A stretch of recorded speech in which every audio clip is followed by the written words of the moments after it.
Welcome back to Garden Wise Adventures. Today we're going to do my fall cleanup and also a tour of the garden. So I'm not going to concentrate as much on the fall cleanup. We're going to give you a quick overview of the yard, just so this video doesn't go on forever, before the cleanup. And then afterwards I'm going to give you a tour of the yard after the cleanup and kind of go over what we did. So let's start cleaning.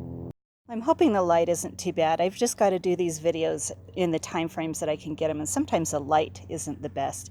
But we're going to start in the area of the yard where my chase tree is. We're not going to be cleaning that up, but we're going to be cutting back some perennials. We'll leave all my annuals. They're looking really good. We've had some frosts, but it hasn't hit any of my tender annuals too badly. We're going to leave those. For example, my pineapple sage is starting to bloom, and I'm hoping that it'll continue to bloom. Oh my word, we are getting some damage here. But I'm hoping that it doesn't get too cold and that I'll continue to see some blooms off of that. I always leave my catmint until the end of the year when it dies back because of the color. We've got iris that needs to be cut back. I also leave my hardy hibiscus until the spring. I'm not sure if it's true, but I've heard, they are hollow, the stems are hollow, and I've heard that if water gets in there and freezes, you could harm the roots. We'll leave the alyssum until they die. We're going to cut my lilies all the way to the ground. I'm thinking about removing my daylilies because I'm thinking about a garden makeover next year. Cut back some of the perennials. We'll leave the grasses. Back there we see my butterfly bush. I leave those also until spring. We'll clean up this little tree. It's kind of hard to see, but there's some errant branches. I'm not going to do a heavy pruning because I leave that for the spring. We're going to cut back my spearmint. Everything else in this area we'll leave until they die back. I don't cut back my hydrangeas, which are absolutely gorgeous this time of year. Look at that. I don't cut those back until spring. Look, we even have, because they're the ever-blooming hydrangeas, we have new blooms and old blooms all together. We actually have a little bud getting ready. My jujube is just about ready to start turning color. Actually, we can see a few of them that have started. I'm going to do a jujube harvest video once this is ready. We actually have our first one right there, but we'll wait until we get a few more. So you can see this side is always the side that starts first. You can start to see them color up. They're absolutely gorgeous. This area we're going to leave the alyssum until it dies. So there's nothing there. We're going to pull out the stupid aspen saplings that are coming through. We've also got a privet that's got to come out. So we're just going to do a general cleanup of, it will take me probably about 10 minutes because there's just a few saplings that come through that need to be cleaned out. I know that maybe some people would clean this area out a little bit more, but this is my wild hillside. It helps keep, the bark from eroding down to the bottom and everything. I had removed 2 small fruit trees. We're getting little saplings popping back up. I need to cut those out.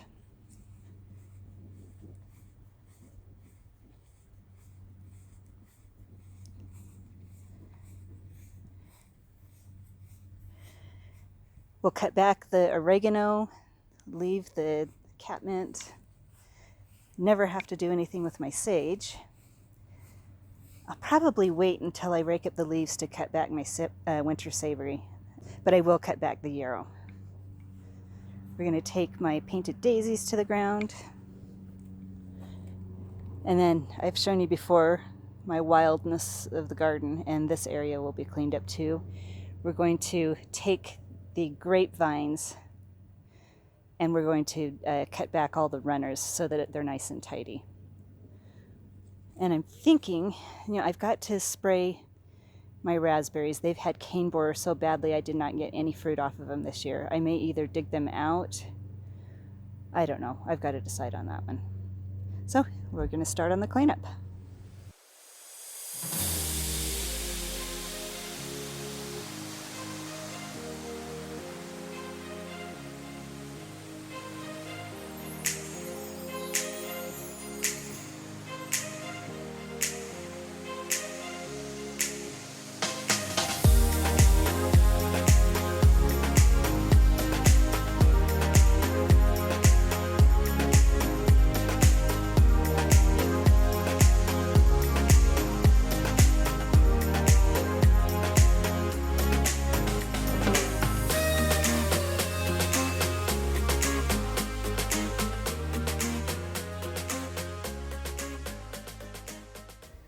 Well, the garden cleanup is done, and I'd like to start my video up here next to my compost pile.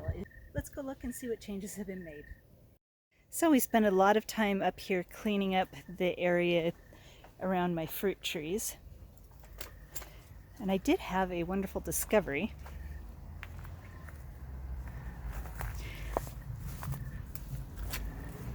I had been worried that I was not going to get any of my Jupiter grapes, and it looks like we have some. They're ripe. They taste really good, but they are really late. This is October, and they're generally ripe around June. But anyway, they have kind of a musky flavor, and I'm going to add them to my next batch of grape juice. Here are some more of the Jupiter grapes.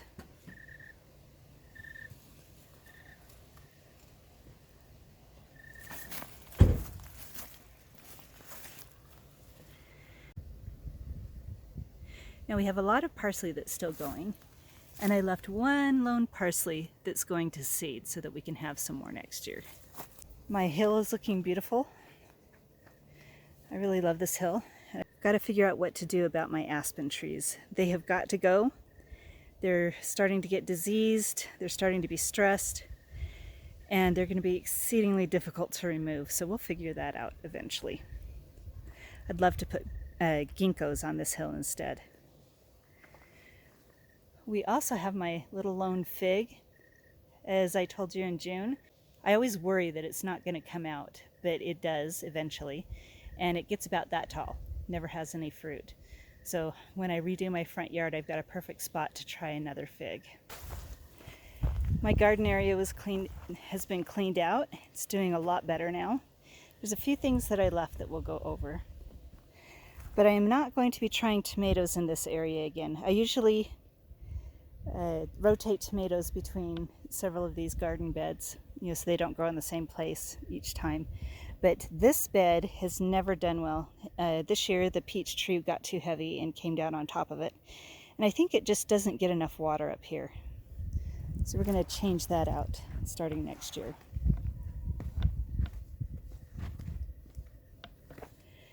My rosemary is doing really beautifully again this year. Hopefully it'll survive the winter, but it survived several winters, so I'm not too worried about it.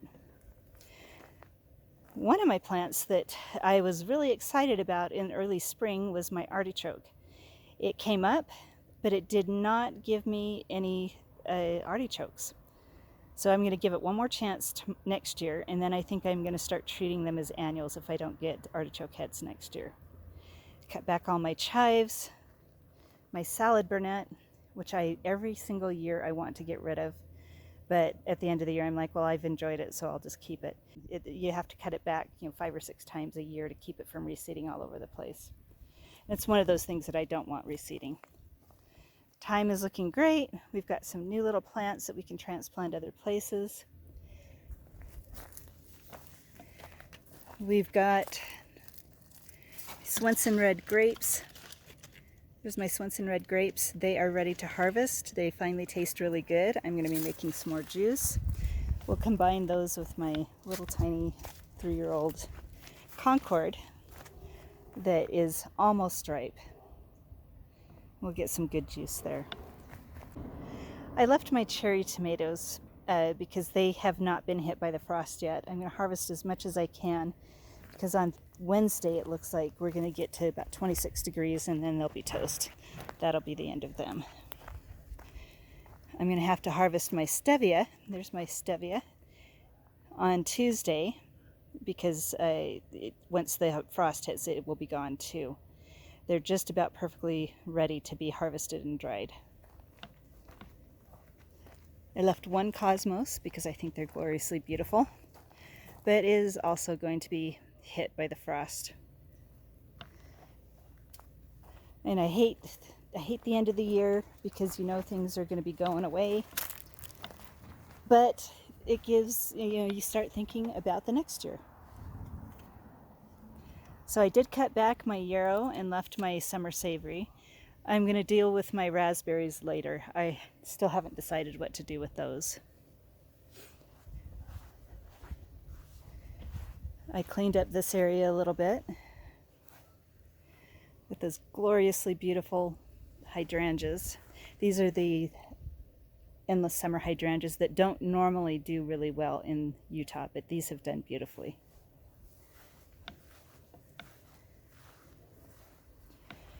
I'll cut back the oregano when I do the fall leaf cleanup. I usually end up having to use a hedger for it, but we still have flowers and the bees are still visiting it.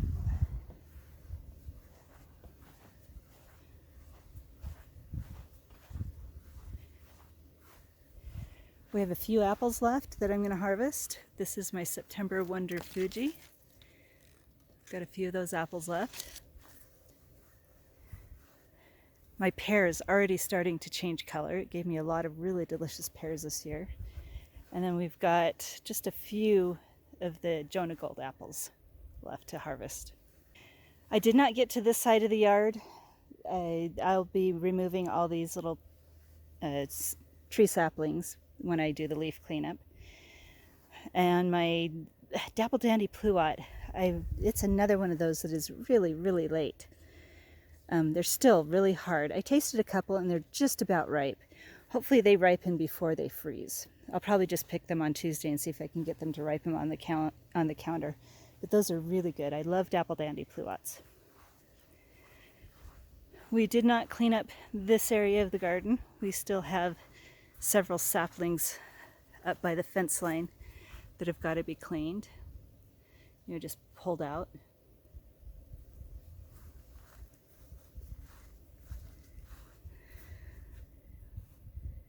Jujube, like I said, we're going to be doing a harvest video on that. Give us a couple more weeks and the service berry is going to start changing color. It turns brilliant red. It is absolutely gorgeous right there with fall colors. Not quite time for that yet.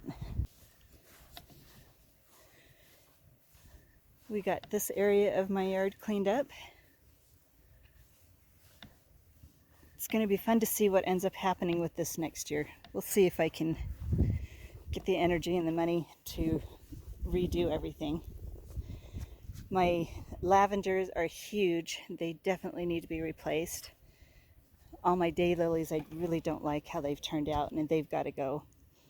My irises need to be divided. You can kind of see how widespread they are. I've got a brand new little mum right here that is just starting to open up and I love that color. I need to add more mums.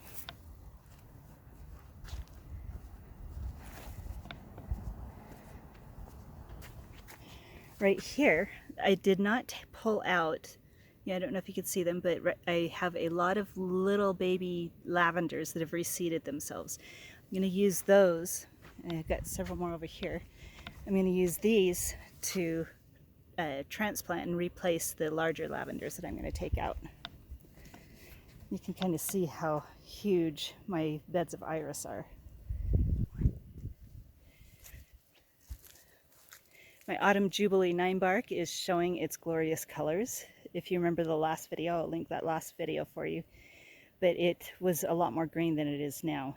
Even the seed heads are starting to color up orange, just in time for Halloween. One of my newer plants that I'm really excited about, and I'll link the name of it because I can't remember, is a new hardy hibiscus that I got. It is blue with a kind of orange-red center. So I will link, I think it's called Blue Chiffon. but it is going to be gorgeous, and I'm really excited for that one. So that's my new hardy hibiscus that I just planted. I'm also going to show a few pictures of what my yard has looked like through the year. I try to plan for a succession of color. So the spring through here looks a lot different than it does now.